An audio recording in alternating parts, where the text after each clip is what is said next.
Hi, I'm Jim Clark. We're talking with Cavalier head football coach Jim Dennison before this week's game. And Coach, we've started GLIAC play. It's gone well. We're close, not that first win yet, but we're finding positive things every week. Well, we are close. Unfortunately, in our game, it doesn't count if you're close, but it does in a way. We've had a very rough schedule here, the Michigan teams especially, and our kids have really hung in there. We've had a chance to win probably 3 of the 4 losses that we have. We've had a chance in the fourth quarter if things would have gone right. However, our kids are playing hard, as you know, and I'm extremely pleased with the effort. And now we're back in Ohio, and we're looking forward to the Ohio portion of our schedule.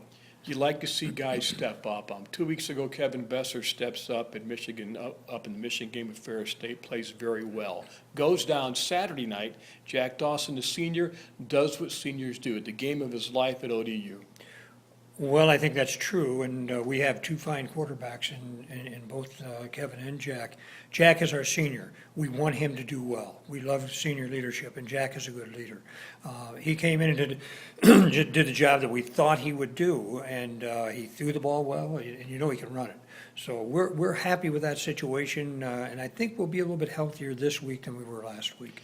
One guy that makes their life very good is Anthony Schrock. He could catch a pea in a windstorm. He can do everything a wide receiver can do to help you win. Well, Anthony, as you know, played for my son Greg at Wadsworth, and then went to Akron on a full scholarship and decided he wanted to come down here. And he's a man among boys as far as catching the football.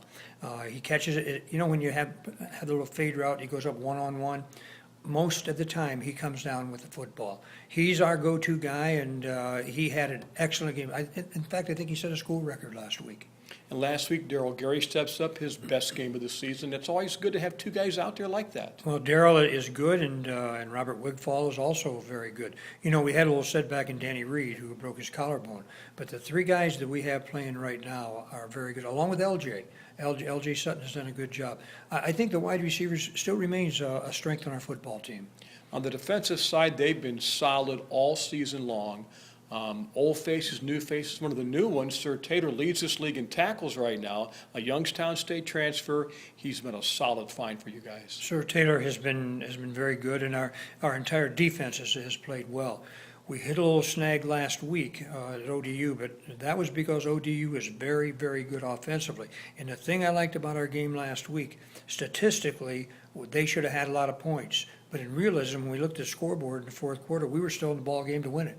So that says something about our kids never quitting and never giving in, which is in the long run, and the remaining 6 games are going to win for us. Well, you don't make excuses, but one that I can make is you were missing Ryan Faribaugh last week. He's had such a great start, one of the best defensive ends in the league, and it helped them having him not out there. Well, Ryan is very good, and then to compound that, Nick Cahuth, his backup, was also out, and they'll both be back hopefully this week. But it didn't help us. But you know, when something like that happens in good programs, someone steps up, and I thought we stepped up and played pretty well.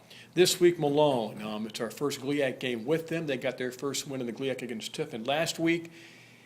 It's always a game you want it to be. It's under the lights, the Gallagher Trophy. It's just Walsh Malone.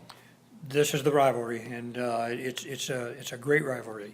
I've been through a couple in my career as far as the Kent State and Youngstown things. This is every bit as good a rivalry, and our kids are anxious to get it back on the field. I think we're anxious to come home.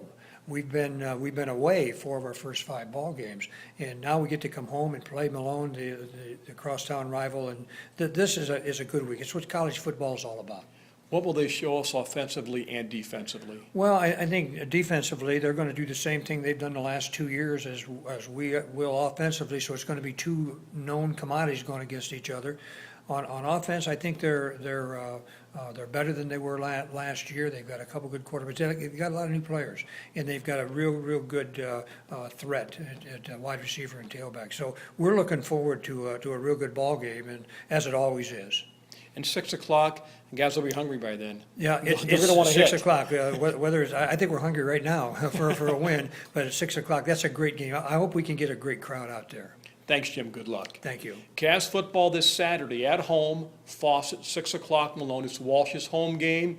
Get your tickets. We'll see you Saturday.